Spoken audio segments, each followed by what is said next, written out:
মঞ্চটা যখন বিপিএল, তাসকিন আহমেদ তখন সেরাদের সেরা। সাকিব আল হাসানের রেকর্ড ভেঙে বিপিএল এর এক আসরের সর্বোচ্চ উইকেটের মালিক এখন তাসকিন। ১১তম আসরের প্রথম ১১ ম্যাচেই নিয়েছেন ২৪টা উইকেট। এর মধ্যে এক ম্যাচে পেয়েছিলেন ৭টি উইকেট। পারিশ্রমিক সহ নানা সমালোচনায় জর্জরিত দুর্বার রাজশাহীকে তিনি প্লে অফের স্বপ্ন দেখাচ্ছেন। শুধু বল হাতে নয়, রাজশাহীকে সামনে থেকে নেতৃত্ব দেওয়ার দায়িত্বটাও তাসকিনের কাঁধে। গোবরে নাকি পদ্মফুল ফোটে, রাজশাহীর তাসকিনের বেলাতেও কথাটা শ্রেয়। অবশ্য দেশসেরা পেসারের দুর্বল ফ্রাঞ্চাইজিতে খেলার ঘটনা এর আগেও ভক্তদের বিড়ম্বনা দিয়েছে। তাসকিনের ভাগ্যটাই যেন এমন, বিপিএল এর সবচেয়ে খারাপ দলটাই তাকে নিজেদের ডেরায় নেয়। ২০২৪ সালে তাসকিন ছিলেন দুর্দান্ত ঢাকায়। দল খারাপ করলেও তিনি ছিলেন সবসময়ের মতোই উজ্জ্বল। ১২টি ম্যাচে ১৩ উইকেট নিয়ে উইকেট সংগ্রাহকদের তালিকায় তার নামটা ছিল উপরের দিকে। সেবার ঢাকা প্লে অফ খেলতে পারলে তাসকিনের উইকেট সংখ্যা হয়তো আরও বাড়ত। ২০২৩ সালেও তাসকিন ঢাকার ফ্রাঞ্চাইজিতেই ছিলেন, তবে সে আসরে দলটির নাম ছিল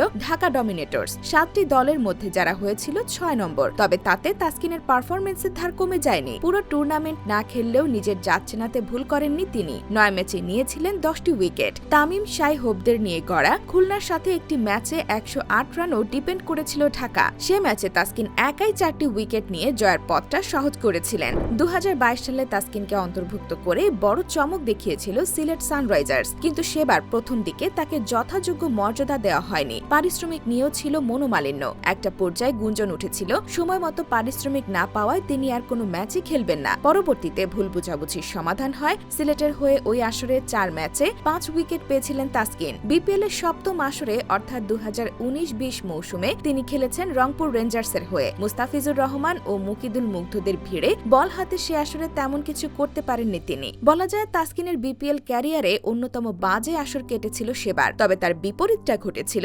২০১৯ সালে অনুষ্ঠিত ষষ্ঠ আসরে। ডেভিড ওয়ার্নারের অধীনে ওইবার তাসকিন খেলেছিলেন সিলেট সিক্সার্সের হয়ে। যৌথভাবে সে আসরের দ্বিতীয় সর্বোচ্চ ২২ উইকেটের দেখা পেয়েছিলেন তিনি। ২০২৫-এর আগে সেটাই ছিল তার বিপিএল ক্যারিয়ারের সেরা মৌসুম। ২০১৯ সালের ষষ্ঠ আসরকে বলা হয় বাংলাদেশ প্রিমিয়ার লিগ ইতিহাসের সবচেয়ে সফলতম আয়োজন। চোটে পড়ে বারবার মাঠের বাইরে থাকার কারণে নিজেকে প্রমাণের সুযোগ পাচ্ছিলেন না তাসকিন। সেটা সম্ভব হয়েছিল ষষ্ঠ বিপিএল আসরের মাধ্যমেই। তবে বিপিএল এ তাসকিনের উত্থানটা শুরু হয়েছিল চিটাগংয়ে খেলার মাধ্যমে। এই ফ্রাঞ্চাইজিতে তিনি একটানা ৪ মৌসুম কাটিয়েছেন। ২০১৭ সালে চিটাগংয়ের হয়ে শেষ আসরেও মোটা দাগে ভালোই করেছিলেন তাসকিন। সেবার দলটার অধিনায়কত্ব করেছিল পাকিস্তানের সাবেক কাপ্তান মিসবাউল হক। অন্য অনেক মৌসুমের মতো ২০১৭ সালেও তাসকিনদের দলের দলীয় পারফরমেন্স ছিল হতাশাজনক, কিন্তু তিনি নিজ ঝলক দেখিয়েছিলেন। ১১ ম্যাচে পেয়েছিলেন ১৪টা উইকেট। ২০১৬ সালে চিটাগং ভাইকিংসের জার্সিতে তাসকিন আহমেদ খেলেছেন তামিম ইকবালের নেতৃত্বে।